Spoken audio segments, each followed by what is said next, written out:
Всем привет, меня зовут Александр, канал The Beloved House. В этом видео я представлю мою новую 4К видеокамеру Panasonic HC VXF1 2018 года выпуска, которую я приобрел в минском интернет-магазине Fotera Buy за $800. И на ее примере серию видеокамер в подобном корпусе с короткофокусной широкоформатной 25 мм оптикой Leica. Ну а чтобы видео было легче для восприятия потенциальным покупателям и лучше представить ее достоинства, сравню ее с имеющейся у меня Full HD видеокамерой HC V770 Panasonic также 2015 года выпуска, которую я приобрел в 2016 году за $430, также в минском интернет-магазине. И на ее примере серию видеокамер в подобном корпусе с фирменной оптикой Panasonic. Погнали!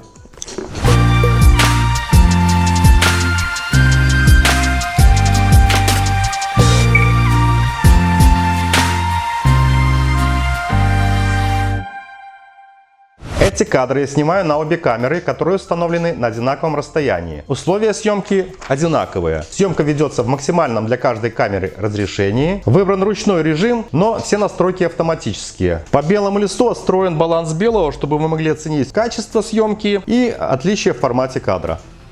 Поскольку камеры способны записывать видео с отличающимся максимальным разрешением 4К и Full HD соответственно, то я не буду акцентировать внимание на этом факте, а для объективности обзора расскажу об общих особенностях видеокамер разных серий. На примере HC V770 можно рассматривать Full HD видеокамеру V760 и 4К видеокамеры HC VX870, VX980, VXF990, VXF995 и VX970. А на примере видеокамеры Panasonic HC VXF1 можно знакомиться с особенностями Full HD видеокамеры V800 и 4К видеокамер HC VX1, XF1 и XF1M. Поясню, что в названии модели используются латинские литеры HC, означающие Handycam, любительская ручная камера. Далее литера V – видео, W – наличие дополнительной камеры, встроенной в дисплей, X – максимальное разрешение для записи видео 4К, F – наличие встроенного электронного видоискателя, M – наличие встроенной памяти для хранения отснятого материала. Цифры в названии модели обозначают технические особенности видеокамер одной серии. Это наличие модулей Wi-Fi, NFC, светодиодной или инфракрасной подсветки и другие особенности. Соответственно, цена выше у той камеры, которая нашпигована большинством возможных плат и элементов. Видеокамеры обоих линеек уже имеют заметные внешние отличия корпуса. Габариты их одинаковые, несмотря на то, что визуально кажется, что модель V770 узкая и длинная, а VXF1 полноватая и короткая. Новая камера на 100 грамм тяжелее, но в руке обе лежат комфортно. Правая к оператору грань корпуса VXF1, которая ложится под ладонь, текстурирована под накладку из кожи, но это всего лишь пластик. В ней качественнее изготовленный мешок. Основная особенность новой линейки камер в наличии широкоугольной светосильной оптики Leica. F число от 1,8 до 4. Минимальная освещенность 1,5 люкс. Именно широкого угла мне не хватало в предыдущей моей видеокамере V770 при селфи-съемке. Например, при съемке распаковки стол с товаром не вмещался в кадр. Теперь же все good. В разных источниках приводятся неверные данные, поэтому уточняю. Выдержка от 1/8000 до 1/50. Диафрагма от f16 до f2.0. И далее открытая полностью, аналогично моей предыдущей камере. Оптический зум 24-кратный, в отличие от 20-кратного V770. И далее интеллектуальный 32-кратный против 50-кратного. И аналогичный цифровой 1500-кратный.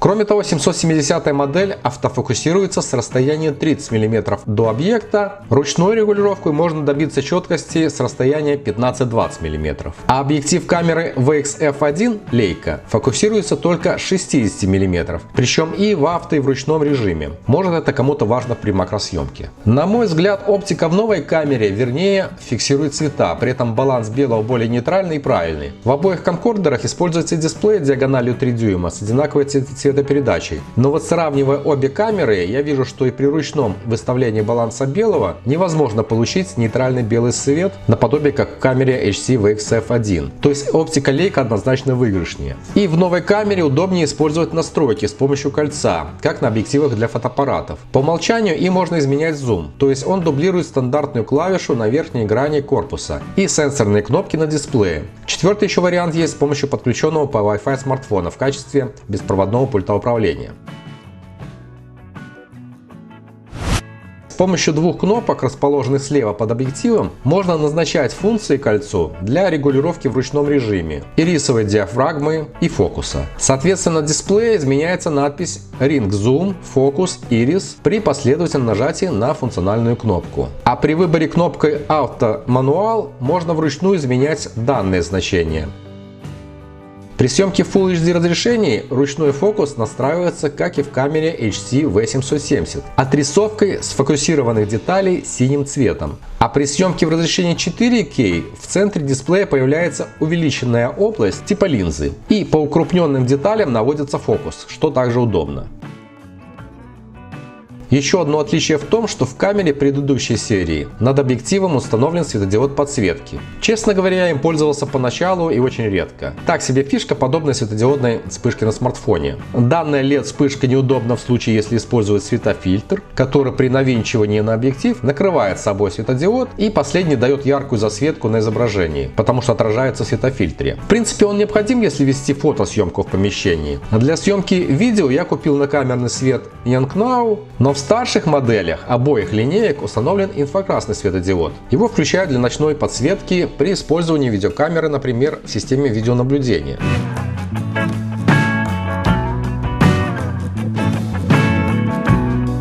Также обе камеры оснащены Wi-Fi модулем. В камере HC VXF1 имеются функции беспроводного управления, твин-камера, мультикамера, радионяня, лайвкаст и DLNA. Для меня, как ведущего и одновременно оператора, актуальна возможность беспроводного управления камерой на расстоянии. Иногда пользовался режимом твин-камера, при котором на видео с камеры в небольшое окно помещается видео с подключенного по Wi-Fi смартфона. В новой камере есть возможность подключить уже 3 беспроводные камеры в режиме мультикамера. В качестве камер могут выступать камеры смартфонов с установленным фирменным приложением Image App, а также другая видеокамера Panasonic, оснащенная Wi-Fi модулем. Имеется возможность перемещать окна по углам и изменять цвет рамки.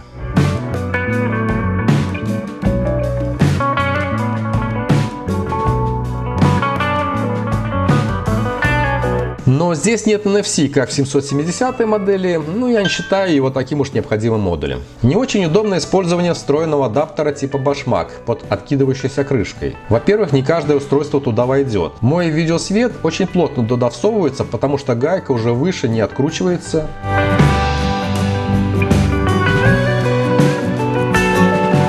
А во-вторых, в этом случае видеосвет мешает пальцам. В старой камере Bashmak просто отстегивается.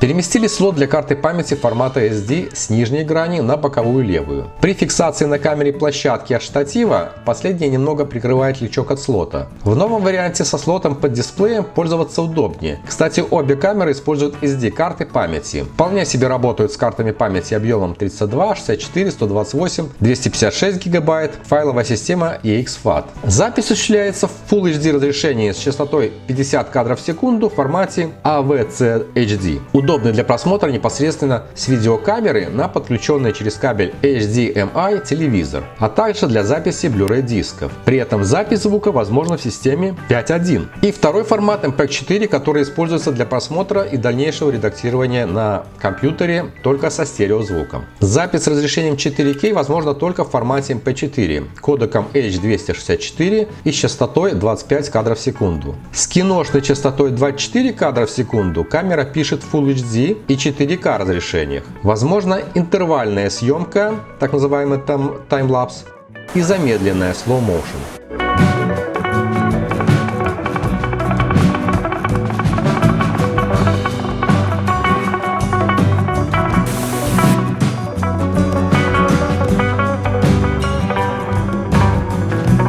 При фотосъемке в 770 модели кадры имеют размер 24 мегапикселя, а в новой VXF1 25,9 мегапикселя.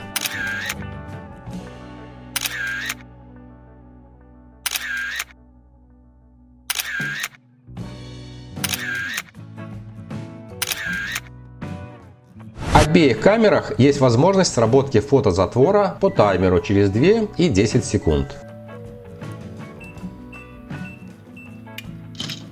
Несмотря на вышеперечисленные различия, это видеокамера одного бренда, в сериях которого продолжают сохраняться определенные конструктивные моменты, общие параметры в управлении и меню.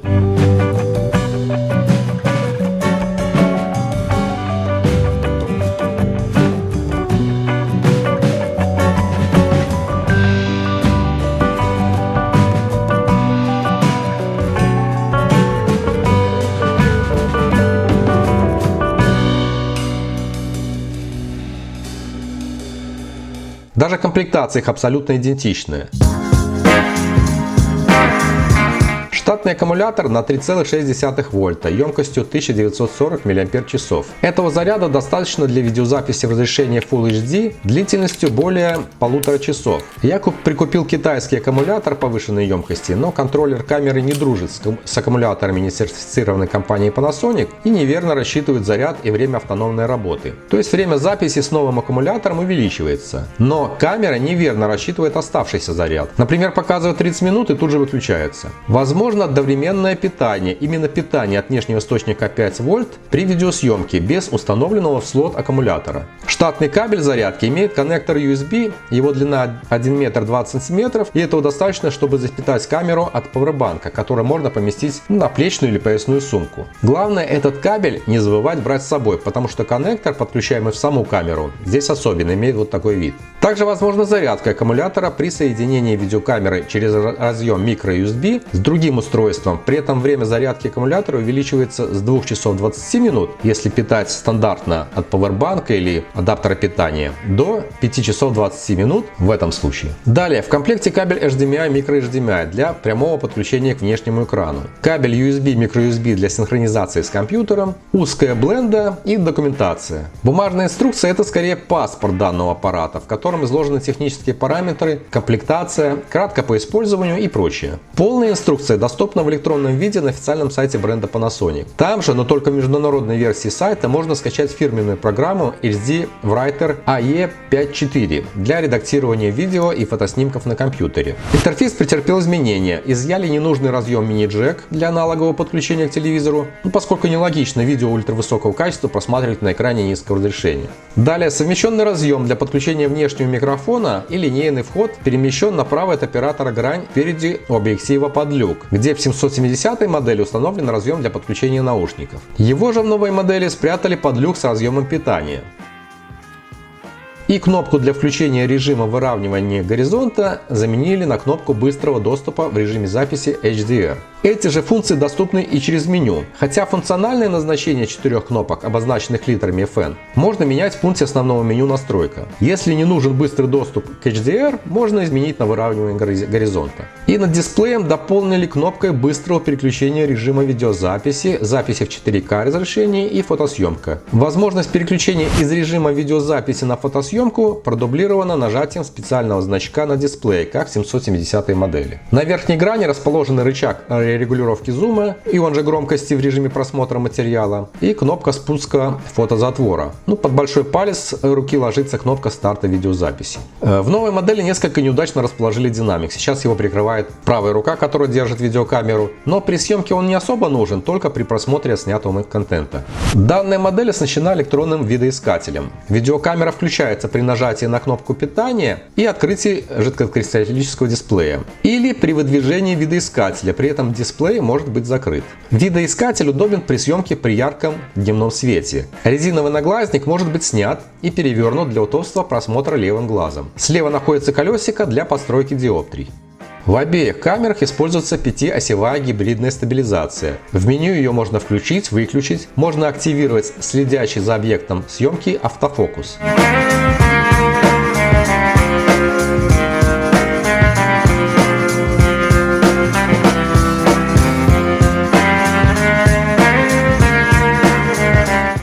в новой камере при съемке себя то, что появилась возможность с дисплея, повернутого к объекту съемки, включать видеозапись, делать снимок и управлять масштабированием. В 770 модели был доступен только индикатор заряда батареи. Если все вышеперечисленные мной моменты важны, значит рассматриваем покупки именно новые модели. На мой взгляд, 770 очень удачная модель, и я рекомендую ее для бытового использования. Она надежная, легкая, снимает в качестве, которое удовлетворит большинство пользователей. Если не использовать Wi-Fi, можно еще сэкономить и купить аналогичную 760 модель, не оснащенную Wi-Fi передатчиком. Я пользуюсь этой видеокамерой как профессиональным инструментом для видеоблогинга уже 3 года. И если они говорили, что это самая лучшая камера для видеоблога, то я соглашусь, так оно и есть. Но для развития, совершенствования, улучшения контента на канале купил себе дополнительно, не на замену, а именно дополнительно вот эту камеру, поскольку съемка с 2 камер, с 2 ракурсов расширяет возможности для последующего видеомонтажа роликов. Камера покруче, стоит в 2 раза дороже, но мне такая техника интересна. И уже сравнивая обе камеры, я не могу сказать, что новая лучшая для видеоблогинга. Да, она снимает видео высокого разрешения, но это все теряет смысл, если вы снимаете движущийся объект. Особенно, если вы с камерой находитесь сами в движении. Частота видео в 4К 25 или 24 кадра в секунду очень мала для этого.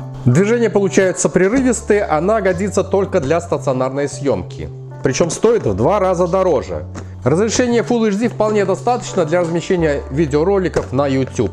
Если у вас есть вопросы по использованию обоих аппаратов, пишите в комментариях. А с вами был Александр, канал The Ball of House. До встречи, пока. Увидимся здесь же.